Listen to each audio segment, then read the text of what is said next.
A Sociologia à Literatura e os Escritores Malditos. O novo livro de João Pedro Jorge, O que é um escritor maldito, Estudo de Sociologia da Literatura, publicado infelizmente sem índice analítico e onomástico, surge como o terceiro volume de uma série iniciada pelo autor há mais de 10 anos. Em O Meio Literário Português, 1960-1998, estudou os mecanismos mais ou menos institucionalizados de consagração dos escritores, os prémios literários. Tal como se a literatura, enquanto produção de obras originais divididas por géneros, percorrendo a poesia, a ficção ou o teatro, dependesse dos sinais de distinção distribuídos pelos escritores a outros escritores, criando um tipo de reprodução social num campo específico, garantido por redes de conhecimentos ou de compadrio dos mesmos pelos mesmos, assim funcionaria o meio literário português. Mais recentemente, no estudo biográfico que dedicou a Luís Pacheco, Puta que os pariu, a biografia do dito, João Pedro Jorge mudou de escala e de ângulo. Por um lado, do inquérito ao grupo de escritores, passou para a figura individual, ensaiando a sociologia do caso ímpar. Por outro lado, a atribuição dos prémios como mecanismo de consagração deu lugar a uma análise do escritor que se autorrepresenta e é identificado por uma renitente atitude de marginalização, de exclusão, de onde não está ausente a miséria nem a figura do maldito. Ao lado deste percurso, que designaria por tríptico, até por piada em relação a quem pretende profanar os mecanismos da consagração literária, o mesmo autor dedicou-se a muitas outras práticas de escrita. À cabeça, até porque poucos são os sinais de valorização social de tais atividades, entregou-se ao trabalho de tradução e de edição de dezenas de textos e de livros. Ou seja, profissionalizou-se na sua atividade de escritor. Trilhou também os caminhos da escrita a metro, de sobrevivência, e foi paga à peça ou à página. Trabalhou como escritor fantasma de supostos êxitos editoriais que, porventura, nunca alcançaram esse estatuto. Foi neste papel que teve o gozo de pôr uma famosa, entre aspas famosa, da televisão a refletir sobre o estatuto da autobiografia feminina com base nos escritos de George Sand. Passou igualmente pelos circuitos da blogosfera e a um ritmo alucinante e mordaz queimou-se. Pelo menos assim muitos assim o pensam, porque interpelou as estratégias individuais de fazer obra. No meio, levou com um processo judicial em cima, que lhe foi movido por uma editora de êxitos mais do que discutíveis. Assumiu com brio as funções de docente universitário e lecionou vários tipos de sociologia a centenas ou milhares de alunos durante anos a fio. Preocupou, em alguns dos seus devaneios, a família e os amigos, mas encheu-nos a todos de orgulho com a sua tenacidade. Enfim, quase se ia exilando em Madrid, sua segunda pátria, terra da sua filha tão querida e amada, Carlota.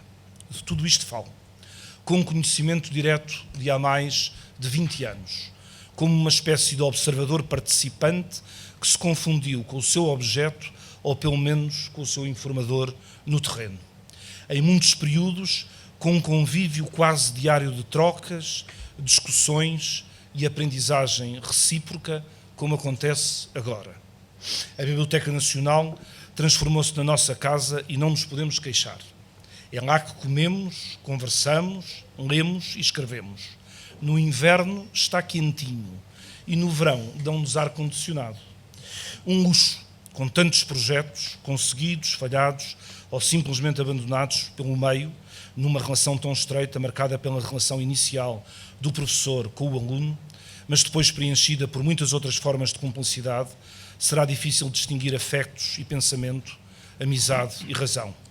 E porque seria ridículo esconder o conhecimento que tenho do João Pedro Jorge para me colocar numa espécie de pedestal de intelectual objetivo, numa mascarada de dar gato por lebre, começo por aludir ao que nos une, na esperança de poder criar alguma distância e formular algumas críticas à obra que aqui venho apresentar. A primeira crítica que gostaria de formular não está muito claro, para dizer a verdade. Prende-se com o estatuto de um livro em causa, melhor, com a definição que o livro reivindica para si de estudo da sociologia da literatura. há um tom genérico de lição sociológica, de pretensão analítica e científica que o livro pretende dar em relação à literatura, pelo menos em relação aos que no seu exercício do ofício de escritores constituem o universo dos malditos, desgraçados ou miseráveis.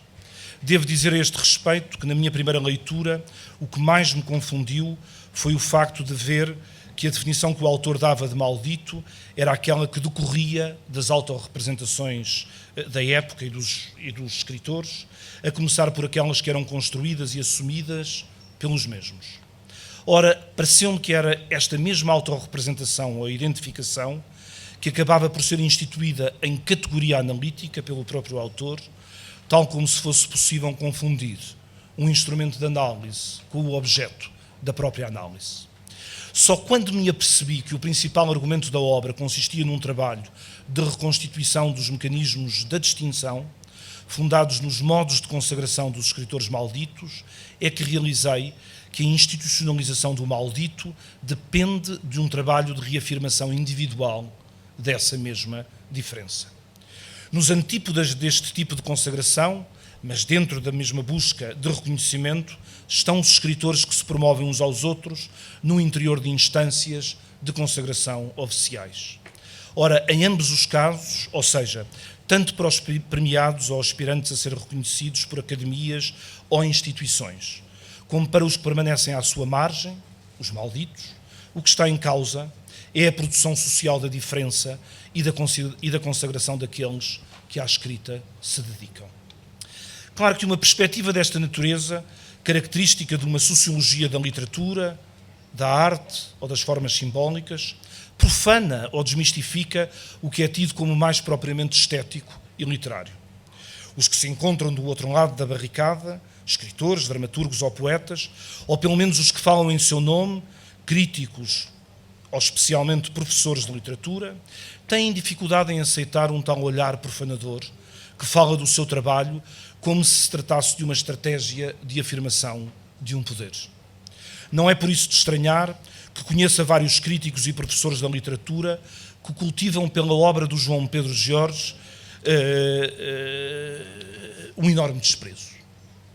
O conflito entre sociólogos e escritores tem barbas e não parece ter sido ganho pelo lado da ciência em detrimento das descrições literárias do social. Esta das barbas não é piada. A capacidade de observação da realidade social de Balzac é sem dúvida mais profunda do que as teorias sociológicas de Comte ou de Durkheim, bem como a qualidade das análises de Thomas Mann não poderá ser posta em causa pelo olhar classificatório e conceptual de Max Weber. Numa outra perspectiva será de reparar como têm sido vistos os exercícios de sociologia da literatura pelos profissionais da literatura, escritores, críticos e professores. Se penso numa evolução, isto é, num progressivo acolhimento, também sei que são vários os sinais de aproximações entre as duas perspectivas projetadas no passado. Por exemplo, a inspiração marxista presente na história da literatura portuguesa de Oscar Lopes e António José Saraiva determina uma leitura da literatura alicerçada em contextos de produção sociais e políticos. De igual modo, nos antípodas da orientação marxista e sem que exista uma referência explícita ou exacerbada ao social, o Manual de Teoria da Literatura de Aguiar e Silva inclui muitas preocupações de história social e política que seguem uma divisão por períodos. Mais evidentes parecem ser as mudanças ocorridas, pelo menos nos manuais, de um dos mais reconhecidos teóricos da literatura. Na década de 70, Carlos Reis aludia, e passo a citar, aos estudos que, por muito válidos se revelem, do ponto de vista sociológico, obliteram parcial ou totalmente os elementos estéticos que conferem ao texto literário a sua condição de obra de arte. 20 anos envolvidos, o mesmo professor de Coimbra parece ter posto de lado as suas reticências em relação à literatura e por influência explícita de Foucault, de Bourdieu, de Stanley Fish ou de Maria de Lourdes Lima dos Santos, escreve uma introdução aos estudos literários que abre com um capítulo sobre, cito, a literatura como instituição. Às voltas com a minha primeira crítica ao livro, formulo retoricamente como uma questão. Não será que, ao tentar dar uma lição de sociólogo aos profissionais da literatura, o autor incorre numa espécie de retrocesso, precisamente porque acaba por não tomar em linha de conta a atenção que os mesmos dispensaram à análise dos contextos e das estruturas sociais? Sem pretensões de suscitar relações consensuais entre campos que se afiguram de diferente natureza, não será também que, ao utilizar uma estratégia em que se extremam as antinomias da sociologia em relação ao literário ou ao estético, propriamente dito, se criam as condições necessárias para um diálogo de surdos, alimentado de ambos os lados por pseudocríticos que assim se podem consagrar em campos distintos em que se comprazem. Eu disse que não era muito clara a minha primeira crítica. Eu avisei. A segunda crítica que gostaria de enunciar diz respeito à sociologia do trabalho intelectual e do campo literário, em que também se insere este estudo sobre os escritores malditos. Há aqui uma clara filiação genealógica, pelo menos no que respeita à cultura portuguesa, que remonta às análises começadas a publicar em 1988 por Maria de Lourdes Lima dos Santos e por mim próprio, isto é ridículo, e desenvolvidas com um brio por António Sousa Ribeiro. O referido estudo de João Pedro Jorge sobre o meio literário português já se filiava nesta perspectiva. Estudo que publicou em 2002. Porém, ao contrário do que acontece no seu novo livro, as abordagens acabadas de referir concentraram-se em configurações concretas, definidas com base em períodos conjunturais e configurações muito precisas. A primeira metade do século XVII, no meu caso, os meados do século XIX para Maria de Lourdes Lima dos Santos, as 2 décadas que se seguem a 1960 no estudo do João Pedro Jorge, ou as 3 décadas que se seguem a 1960, ou o momento de transição para a democracia, no caso do António Sousa Ribeiro. O tratamento de contextos específicos permite aprofundar a variedade de agentes e dos seus estatutos, bem como as relações que mantêm entre si e com as instituições que povoam o campo em que exercem as suas atividades. Enquanto que uma panorâmica geral que este livro oferece, dos escritores que se viram a si próprios como malditos e assim foram considerados pelos seus pares, atravessando séculos e culturas nacionais, por mais exaustiva que possa parecer, está condenada a ser sempre superficial. E um dos resultados do galope, ou voo de pássaro, que o João Pedro de Jorge nos oferece é que não conseguimos nunca avaliar algo de tão elementar quanto as outras imagens da figura do autor que concorrem com a figura do maldito. Já não falo sequer em medir, por saber o difícil que é encontrar instrumentos de mensuração nestas matérias da representação. Refiro-me apenas a um simples inventário das imagens dos escritores, dos autores ou dos intelectuais que em cada época coexistiram, porque elas fazem parte de configurações e de períodos distintos. A não existir tal análise, o risco de se cair em falsas antinomias com um sentido finalista é enorme. Sendo que a mais perigosa é aquela que nos leva a identificar os escritores ditos tradicionais ou de antigo regime, como estando encerrados no estatuto de criados ou de beneficiários de um qualquer mecenas, para situar como figura antinómica os que numa sociedade urbana e burguesa se individualizaram, desde o romantismo à custa da sua marginalidade e maldição. De igual modo, a ambiciosa abordagem de séculos que o autor nos propõe, ao concentrar-se na figura do escritor maldito, põe de lado muitas outras relações que se afiguram essenciais para perceber e dar sentido ao próprio trabalho dos que habitam o campo literário.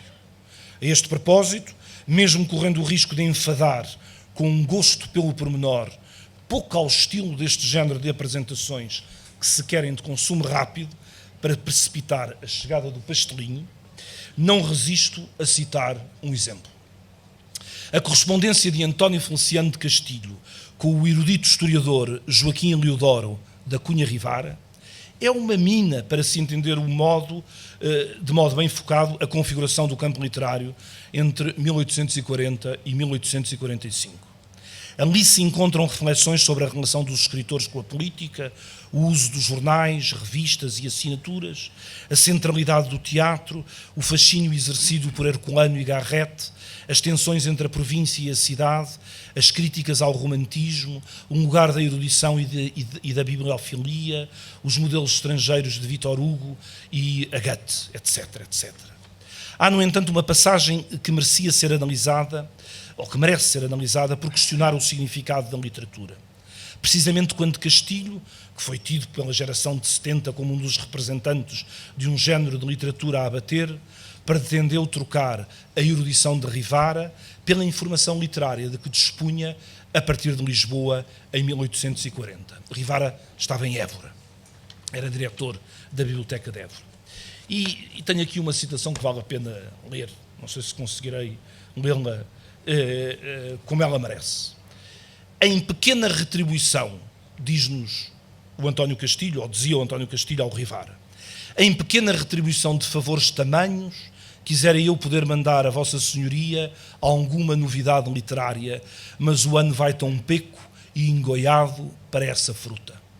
A que mais bulha faz, ainda que Deus me perdoe, não me parece muito poder cair debaixo da denominação de coisa literária, enfim, literária, não literária, antiliterária, hiperliterária, ou o que quiserem as turbas ou os rebanhos de carneiros humanos, a novidade que por mais fresquinha anda mais na berra é a representação do grande drama em 5 atos, O Homem da Máscara Negra, pelo autor dos Dois Renegados. Referia-se a um autor garretiano, José Mendes Leal.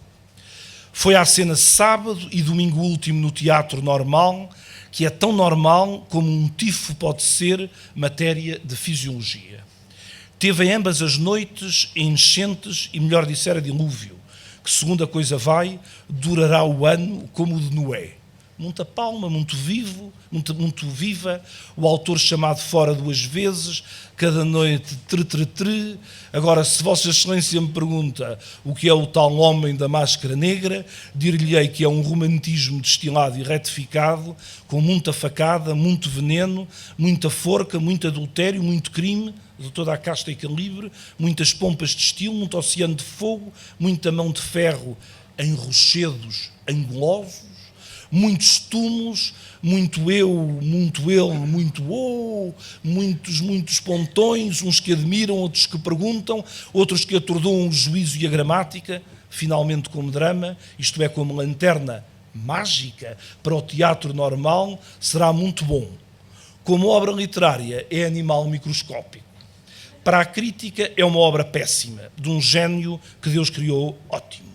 É uma alma de poeta assassinada pelo favor excessivo do toleirão do público, que nisto se assemelha a uma macaca velha que havia na minha vizinhança, que em apanhando cãozinho, gozo de mama, tomava-lhe tal amor, tanto o trazia nos braços, tanto o beijava e acarinhava, que dava cabo do brotinho. Fim de citação. Há uma terceira e última crítica que, sem cair no recurso bem desnecessário ao palavreado da sociologia, vulgo sociologês, me parece essencial. Não ponho por um segundo em causa que o João Pedro Jorge tem bem presente as características de funcionamento objetivo exteriores de um campo como o dos escritores, que não são passíveis de ser reduzidas ao estudo das representações dos atores que povoam esse mesmo campo e que conferem sentido às suas ações. Isto é o género de sociologias a que quem está habituado a ler estes livros percebe. Existe, aliás, uma atenção a ambos os lados que está bem documentada na obra em apreço. No entanto, nota-se nela um desequilíbrio, como se as imagens e representações do escritor maldito abafassem uma consideração mais geral, mais estrutural, externa ou contextual da já referida produção social da diferença ou da distinção. Acredito, Numa nota final onde não consigo fugir ao estilo professoral que se me impõe como uma espécie de hábito incorporado, que em futuras investigações sociológicas o João Pedro Jorge saberá fugir a um tal desequilíbrio em termos de abordagem.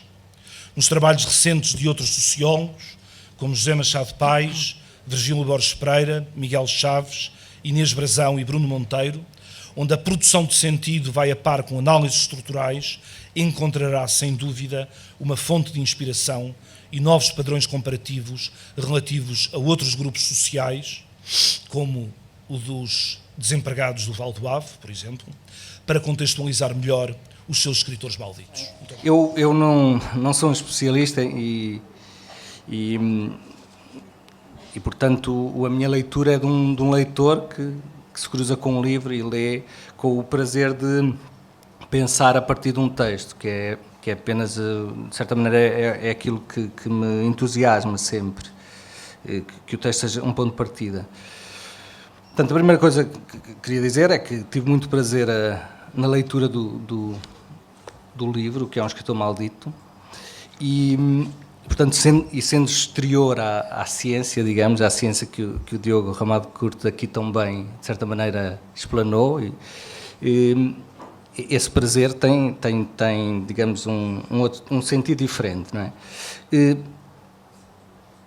Pensando a partir do livro, o livro põe uma das questões fundamentais, que tem a ver com a relação entre a biografia e a obra, não é? É evidente que todos estes temas, os clássicos já trataram, e é extraordinário isso, não é? De certa maneira, e é interessante que, por exemplo, se pensarmos no Séneca, nos estoicos, uma das coisas que eles defenderam era a ideia de que eu não sou aquilo que me acontece, que era uma ideia claramente de uma separação entre o eu, a identidade, e os acontecimentos que lhe aconteciam, que sucediam. E esta distinção é qualquer coisa que é interessante pensar, precisamente porque há aqui a tentativa de reflexão sobre como a biografia empurra a obra. Outra questão que também é importante pensar é que desde os gregos estava muito claro que na biografia há diferentes acontecimentos. Há acontecimentos que resultam de uma decisão individual, por exemplo, quando a pessoa se despede do emprego, quando decide viajar, quando, por exemplo, de passagem, o João Pedro Jorge refere, por exemplo, os franciscanos, o voto de pobreza. O voto de pobreza é uma decisão de viver como um pobre, é uma decisão. E como eu dizia, desde cedo os gregos distinguiram entre essas decisões, que são decisões do indivíduo, e que, de certa maneira, esta questão do indivíduo atravessa todo o livro do João Pedro, e distinguiam da decisão não individual, que nós hoje chamaríamos provavelmente do acaso ou de acontecimentos trágicos, como, por exemplo, uma morte que resulta não de uma decisão própria, não é? Uma morte, digamos, que não remete para o suicídio. E nesse sentido é interessante ver a diferença. Para os gregos, por exemplo, o acaso, que nós hoje desvalorizamos imenso, como qualquer coisa que tem a ver com circunstâncias e não com uma decisão autónoma de um ser inteligente que decide ir para a esquerda e não para a direita, o acaso que nós desvalorizamos era para os gregos provavelmente aquilo que se confundia com o destino.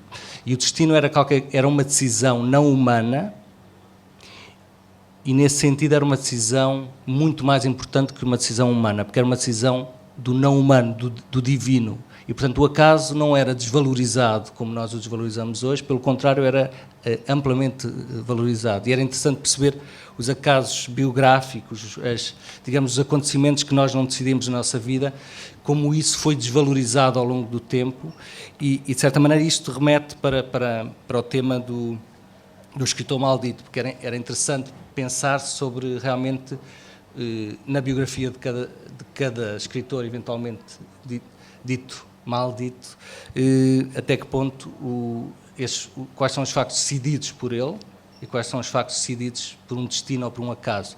E poderíamos valorizar de uma maneira ou de outra, mais à antiga ou mais à moderna, mas é um dilema interessante.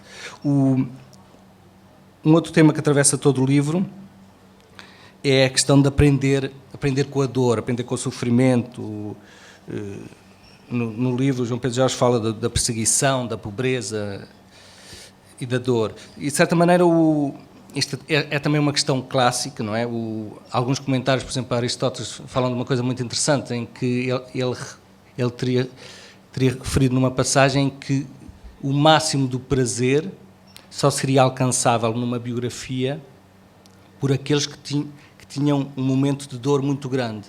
Ou seja, para esses leitores de Aristóteles, a definição era que o máximo de prazer era o momento em que a pessoa está a ter uma dor muito grande e no exato instante em que essa dor é eliminada, esse seria o momento do máximo de prazer. E, portanto, quem não tivesse uma dor tão forte, tão intensa, nunca teria a possibilidade de ter esse momento único em que a dor é eliminada e que o corpo tem o prazer máximo. De certa maneira, o que está aqui muito é a questão do máximo de dor, de certa maneira coincidir em determinadas alturas com o máximo de compreensão do mundo, não é? E o escritor maldito poder ter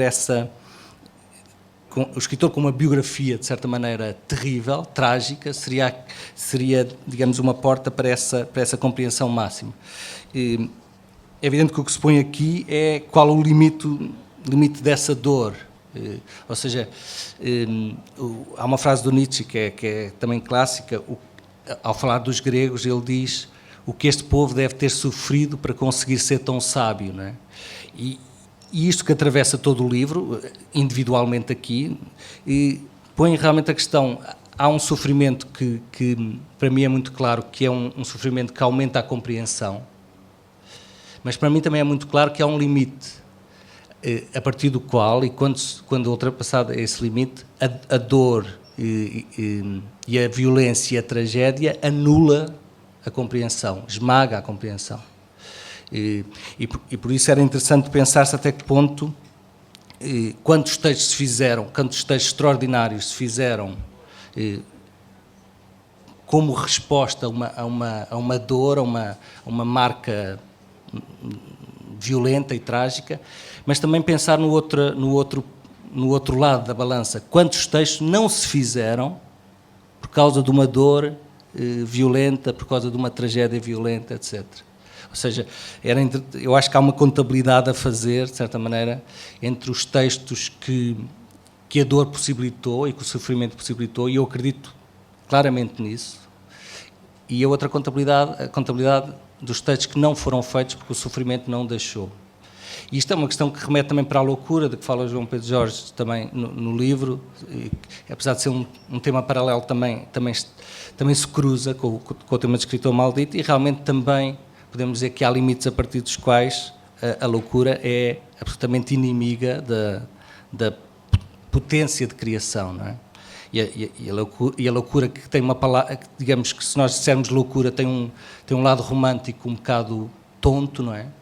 Mas quando nós dizemos doença mental percebemos onde é que estamos, e doença mental é qualquer coisa que é absolutamente arrasadora para a pessoa, para as pessoas que estão em volta, e portanto eventualmente será um dos inimigos da capacidade de criação. Só muito tentando acelerar, é interessante a palavra maldito, não é? Maldito. E maldição, que até numa etimologia, digamos, delirante, poderíamos pensar que poderia ter a ver com a dicção, com uma má dicção. O maldito, mas não tem. O maldito, alguém maldito tem a ver literalmente com alguém de quem se diz mal, não é? E é interessante que isto remete para um medo da palavra, ou seja, o escritor maldito, há aqui qualquer coisa que tem a ver com a essência da palavra, não é? Quando nós falamos da maldição, não é por acaso que nós ainda hoje, no século XXI, trememos com uma maldição. E uma maldição é qualquer coisa que racionalmente não é nada, ou seja, é alguém dizer palavras ameaçando, ou dizendo a tua vida acontecerá isto, tal, tal. E nós ainda hoje tremermos tem a ver com esta ideia de que a linguagem pode se transformar num acontecimento, não é? Que a linguagem pode introduzir o mal, a maldição. Nós ainda hoje tremermos no século XXI racional com a maldição é porque nós ainda hoje temos uma crença qualquer meio escondida de que as palavras se podem transformar em atos, em acontecimentos. E julgo que está eventualmente também na essência do escritor maldito. O escritor, de certa maneira, pode ser visto como maldito pela linguagem e não necessariamente pela biografia ou pelas decisões de colocação à margem. Não há tempo para ler, mas a certa altura, por exemplo, aqui na página 130, e só para não... no início do parágrafo do livro, João Pedro Jorge escreve: o termo marginal é utilizado em literatura, pelo menos desde o século XVI, com o sentido inicial de anotação à margem do texto principal. E é evidente que isto tem também uma história, não é?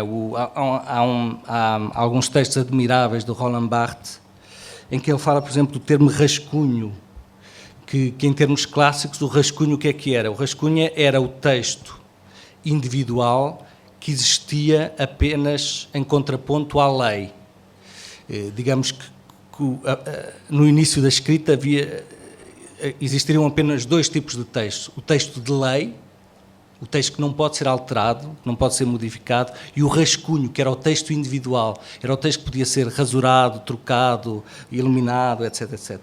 E este rascunho está um pouco nesta origem de que é falado aqui neste pequeno parágrafo, e depois em várias páginas, de realmente da escrita marginal ter alguma coisa a ver com esta escrita, inicialmente ao lado da escrita legal, da escrita do Estado. Aquilo que hoje, se calhar, seria o nosso Diário da República, não é? Aquilo que é lei, ou seja, que impõe normas de comportamentos, etc. E, portanto, a história, nós às vezes não pensamos na história da escrita e da leitura através da sua história material, mas a história da leitura, e há livros extraordinários sobre isso, tem muito a ver, por exemplo, com o preço do papel, por exemplo, em determinadas alturas. E o preço do papel em determinadas alturas fazia com que, precisamente, literalmente, muitos escritores escrevessem nas margens dos textos legais, que eram os únicos, porque o Estado era em determinadas alturas, a única entidade que, de certa maneira, podia publicar materialmente textos, não é? E, portanto, de certa maneira, a escrita marginal tem uma origem mesmo nesta escrita na beira da lei. E há um outro ponto, para começar a terminar, há outro ponto, pronto, o João Pedro Jorge fala de vários autores, de certa maneira, desde os clássicos, que nós associamos a esta ideia de artista maldito, não é? E, por exemplo, do Van Gogh, que é aqui analisado com muito cuidado, passando depois pela situação mais de alguns exemplos portugueses, e nesse aspecto Camões surge como, pelo menos para mim, algo muito estimulante, surpreendente, porque de certa maneira ver que em muitas épocas, e hoje de certa maneira Camões pode ser considerado um escritor maldito, e simultaneamente é, por exemplo, o escritor que dá o nosso feriado nacional, portanto, que tem o nome no dia do país. Portanto, esta mistura sempre, esta não separação entre dois campos, entre o campo do Estado e o campo da margem, é talvez também uma das características do texto, que me parece mais estimulante, que é precisamente percebermos que as coisas não há um rio que separa dois lados. É interessante a questão do grupo e do indivíduo, e o João Pedro Jorge fala muito sobre isso, e há umas páginas muito bonitas sobre a questão de Cristo, por exemplo, poder ser uma imagem, de certa maneira, fundadora de qualquer coisa que tenha a ver com o escritor maldito. Por exemplo, na página 57, pode-se dizer que o discurso cristão preparou e, até certo ponto, impulsionou a ideia da maldição literária. Em boa verdade, a crença no escritor maldito não pode ser isolada do mito cristão que o precedeu, que teve uma difusão muito mais ampla e que moldou o imaginário ocidental. E, portanto, aqui, de certa maneira, depois é citado Vicente Verdu, os artistas adorados depois do Iluminismo foram tidos por criadores, à imagem e semelhança de Deus, ou de Cristo, seu Filho. Crucificavam-se, adoeciam, morriam jovens e dignificavam a humanidade através da imolação das suas vidas. Um mito que radicava, escreve o autor agora, um mito que radicava na superioridade moral e intelectual da pobreza e do sofrimento. Portanto, há aqui uma imagem muito interessante e depois também um ponto que eu acho muito bonito, a ideia da ressurreição cristã ter passado para uma ressurreição laica dos textos, ou seja, os textos que não são valorizados em vida, de certa maneira, ressuscitam, tal como esta figura de Cristo ressuscitam mais tarde e são pelas gerações seguintes valorizados. Portanto, esta imagem acho que é uma imagem muito forte, para mim uma das imagens mais fortes do livro. Esta questão entre o grupo e o indivíduo atravessa muito e há aqui uma fusão entre o herói, o criminoso, o maldito. Eu lembrei-me quando estava a ler, porque há sempre um combate entre o grupo, o coletivo e o indivíduo sozinho, e em algumas páginas é referido isso. Lembrei-me muito do filme do Murnau, Tabu, que é um filme que eventualmente muitos terão visto, e há uma cena em que eu já vi há muito tempo, os pormenores podem não ser exatamente estes, mas é a ideia, há um barco que chega com uma série de joias, de bens, de qualquer coisa que aquelas pessoas nunca viram na vida e estão absolutamente ansiosos com aquele barco de mercadorias e todos os da aldeia partem em pequenas canoas para ir para o barco, para serem os primeiros a alcançar as mercadorias. E há uma imagem extraordinária do Murnau em que, a certa altura, se percebe que há um miúdo que ficou esquecido, foi o único miúdo que ficou na ilha e que não entrou no barco. E, a certa altura, há um dos elementos que vai no barco, a grande velocidade na canoa, a grande velocidade para atingir o tal barco das mercadorias, que se apercebe que o miúdo foi o único que ficou lá atrás, e o que acontece a certa altura, e é uma imagem extraordinária, uma das grandes imagens do cinema, é que a certa altura estão as várias canoas todas na direção do barco, que vai trazer alguma coisa de maravilhoso, e aquela pessoa que se apercebe que o miúdo ficou, vira a canoa, e há uma imagem em que estão todas as canoas aí na direção ao barco, e há uma única canoa que vai na direção do miúdo para o pescar. E esta imagem que, de certa maneira, mostra o indivíduo a caminhar mesmo no sentido oposto ao grupo, é uma imagem que nós podemos associar ao maldito, mas também ao herói. E, de certa maneira, também nestas páginas passa muito essa boa confusão, não é? Confusão é com a fusão. Ou seja, confusão é estar com algo que se juntou e que aparentemente estava separado. E, portanto, de um ponto de vista, a palavra confusão é qualquer coisa grandiosa, é nós estarmos junto daquilo que conseguimos fundir, não é? E que toda a gente considerava que era inimiga, de certa maneira. Para terminar, o que para mim é mais estimulante como escritor e leitor é a ideia da escrita, não é? E o que é interessante é pensar na ideia de escrita marginal, não é? Nesta ideia de escrita marginal de que falámos, mais do que escritor marginal. E aí é interessante que há também aqui um conflito entre o indivíduo e o Estado.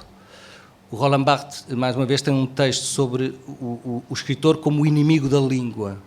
Não é? A língua, de certa maneira, como a linguagem, como a energia que o Estado impõe a cada utilizador da língua, e o escritor como aquele que, de certa maneira, combate a língua, como aquele que, de certa maneira, que num determinado momento todas as canoas estão a caminhar numa direção e cumprindo as regras, por exemplo, cumprindo a forma de pensar da língua, que tem uma forma de pensar e muitas vezes muito autoritária, no limite às vezes até fascista quase, e de certa maneira aquela canoa, o escritor é aquele que vira o sentido da canoa e de certa maneira vai contra a língua.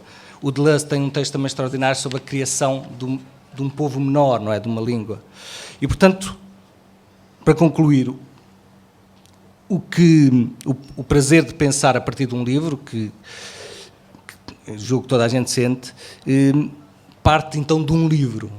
O que para além do prazer que tive na leitura de um escritor, o que é um escritor maldito, João Pedro Jorge, o que me pareceu aqui foi sempre uma tranquilidade argumentativa muito madura, ou seja, a ideia muito de haver um animal e a certa altura haver um tema, não é? O tema estar muito claro, não se mudar de animal, não se mudar de caça a meio, e tentar, tanto quanto possível, percorrer o máximo de pontos de vista. E portanto, um trabalho analítico muito tranquilo, passo a passo. E para mim o que me dá prazer é realmente a partir de um trabalho passo a passo, que tenta investigar todos os vestígios, todas as pegadas, ter o prazer de que esse trabalho me faça pensar, e acho que é das coisas mais raras e que todos nós tentamos, que é realmente fazer pensar as pessoas. Muito obrigado. Quero agradecer ao Gonçalo Tavares, quero agradecer muito ao Gonçalo Tavares, porque de facto é uma pessoa que pensa e que reflete sobre as coisas de uma forma absolutamente extraordinária. Eu quase que ainda estou até com pele de galinha depois de ter ouvido, porque de facto é um grande prazer ver uma inteligência em movimento, não é? O Gonçalo, além de mais, deu uma honra aqui há uns anos. Vou contar uma pequena história, como é que eu conheci o Gonçalo.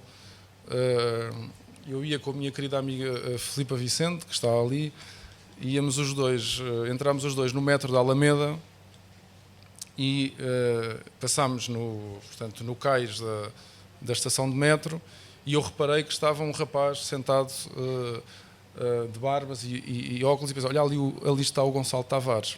E continuei, e fui avançando pelo cais, até que chegou o metro, e eu e a Filipe entramos na carruagem, e sem eu me ter apercebido, o Gonçalo Tavares avançou umas carruagens e foi ter connosco e perguntou-me: tu é que és o João Pedro Jorge? Eu achei isto fantástico, porque não é muito comum em Portugal haver esta naturalidade na forma como se estabelece o contacto entre pessoas que não se conhecem, quando supostamente deveria ter sido o contrário. Quer dizer, eu é que deveria ter... O normal teria sido eu ver o Gonçalo Tavares e não o fiz. E não foi, a verdade é que não o fiz. Vi-o, reconheci-o, li coisas, já tinha lido livros dele e não tomei esse primeiro passo. E o Gonçalo deu-me uma lição ao ter dado esse primeiro passo. E depois, ainda por cima, eu como sou um pouco imbecil, o Gonçalo tem uma coisa engraçada, uma prática, um hábito engraçado. O Gonçalo mora ali perto dos meus pais, ali perto da... Eu não quero estar a dizer onde é que tu moras, mas mora perto dos meus pais. E então eu habituei-me, porque eu não tenho carro e, portanto, vou muitas vezes a pé para a Graça da Biblioteca Nacional, muitas vezes passo em casa dos meus pais e depois continuo o caminho para a Graça a pé. E portanto, volta e meia cruzo-me com o Gonçalo, porque o Gonçalo tem este hábito de caminhar pelas ruas da cidade, imagino que em busca também de ideias, e presumo também, pelos textos que ele escreve, onde a arquitetura e o urbanismo são aspectos tão presentes, presumo que também para apreender um pouco a fisionomia da cidade de Lisboa e se inspirar nos seus textos a partir dessa mesma fisionomia. E eu, como sou imbecil, num desses encontros encontrei o Gonçalo e estávamos ali à conversa, e o Gonçalo estava-me a dizer que ia publicar um novo livro e perguntou-me se eu não o queria apresentar. E eu, como sou imbecil, na minha enorme insegurança, porque foi pura e simplesmente insegurança, disse-lhe que não. E, portanto, o Gonçalo novamente dá-me uma outra lição, que é...